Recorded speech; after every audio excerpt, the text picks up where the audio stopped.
Se ser santo significa ser puro e perfeito, como a Bíblia pode chamar de santo o homem que é falho e pecador?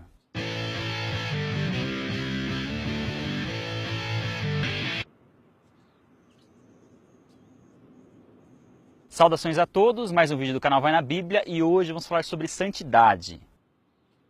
Ser santo é ser perfeito, sem defeito algum. Ser completamente justo, puro e totalmente separado do pecado, ou seja, um atributo exclusivo de Deus. Somente Deus é moralmente puro e perfeito. Inclusive, a principal forma utilizada, até mesmo por anjos, para adorar a Deus é chamá-lo de santo.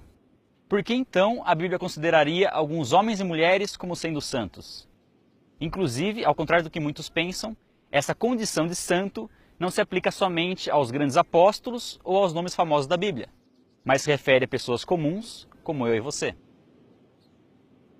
Mas se por mais piedosa que uma pessoa seja, por mais obras de caridade que ela faça, ainda assim é impossível alcançar o padrão de santidade exigido por Deus, como é que a Bíblia, ou seja, o próprio Deus, pode chamar alguém de santo? A resposta é muito simples: Jesus Cristo. A Bíblia ensina que receber Jesus Cristo significa ser considerado uma nova criatura, ser purificado do pecado e ser tirado do reino das trevas e transportado para o reino de Deus.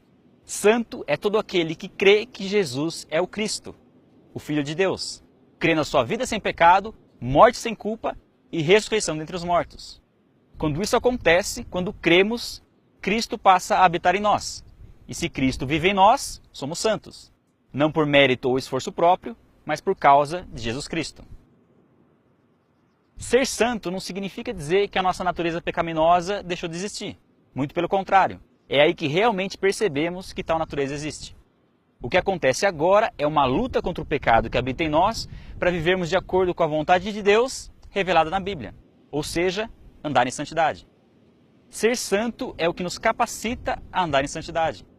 Contudo, nós precisamos separar o que é santidade daquilo que só tem aparência de santidade. Assim como os fariseus na época de Jesus, ainda hoje muitas pessoas tentam demonstrar a sua santidade através das roupas que vestem, das músicas que ouvem, dos programas que assistem e dos lugares que frequentam ou deixam de frequentar. Porém, quem geralmente tenta demonstrar uma santidade através de usos e costumes, acaba se esquecendo de que a santidade ensinada pela Bíblia não é algo para ser exibido e muito menos feito para se receber elogios. É algo para ser vivido em nosso particular com Deus, algo interior que nem sempre ficará evidente a outras pessoas. E aqui é preciso fazer um parênteses e explicar a relação entre fruto do Espírito, que nós falamos em um outro vídeo, e a santidade. Desenvolver o fruto do Espírito, que é amor, alegria, paz, paciência, bondade, benignidade, fidelidade, mansidão e domínio próprio, é uma parte importante no desenvolvimento da santidade. E na maioria das vezes ficará evidente a outras pessoas. Porém, a parte essencial no processo de santificação está relacionada àquilo que fazemos quando ninguém está olhando. O único capaz de saber se de fato estamos andando em santidade é o próprio Deus. Afinal, somente Ele conhece os nossos pensamentos, as nossas intenções e as nossas motivações. Mas então, o que é andar em santidade? Andar em santidade é não se deixar dominar pela inveja, orgulho, cobiça, ganância, raiva, incredulidade, medo, preguiça, idolatria ou qualquer outro tipo de imoralidade e depravação. Principalmente na área sexual, como libertinagem, promiscuidade, lascívia, fornicação e pornografia. Ninguém que viva na prática dessas coisas e goste disso pode dizer que é santo e muito menos salvo. Por mais próspero que seja, por mais milagres que tenha realizado e por mais experiências sobrenaturais que tenha tido. Santidade é a separação e afastamento do mal em todos os aspectos, sejam das vontades da nossa carne, sejam dos valores do mundo. Mas como isso é possível? Como é possível lutar contra os nossos próprios desejos, controlar nossa mente e não pensar nesse tipo de coisa? Bom, primeiro de tudo é preciso entender que o que passa nas nossas mentes não é o problema. Nós não temos como impedir que certos pensamentos venham à nossa mente, seja por causa do nosso mau desejo, seja pela influência do diabo ou pela combinação das duas coisas. O grande problema está em não orar a respeito e permitir que tais pensamentos cresçam ao ponto de determinarem o nosso comportamento e as nossas ações.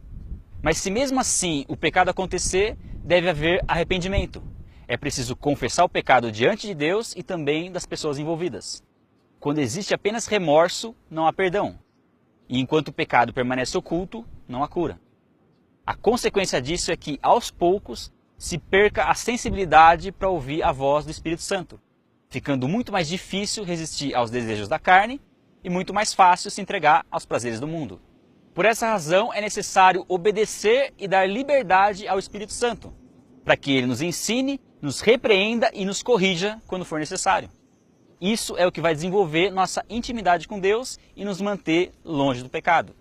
A santidade é operada de forma gradual e progressiva pelo próprio Deus.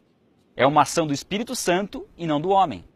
Trata-se de um aperfeiçoamento diário que vai desde os primeiros passos na vida cristã até a nossa morte física.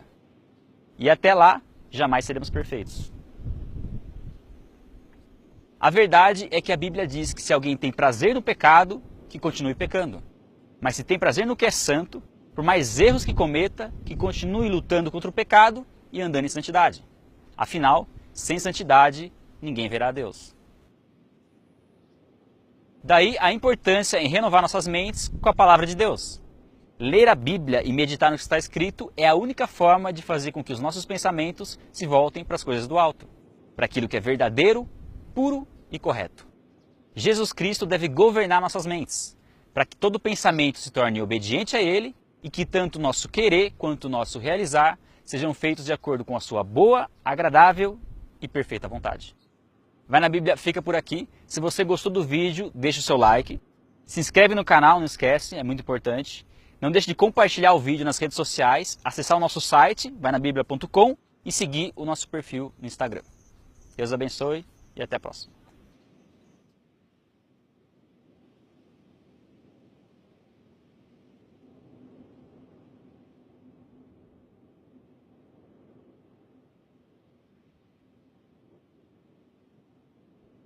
Eu vou gravar de novo essa parte, porque ventou bastante aí, não sei se vai ter vento. Não deixe de compartilhar o vídeo nas redes sociais e acessar o nosso site, vainabiblia.com e seguir o nosso perfil no Instagram, que eu ia falar, estou muito rápido. Bem, primeiro de tudo, bem não, é bom. Bom, não, agora o bom fica esquisito. Tinha ficado bom. Tomar uma aguinha.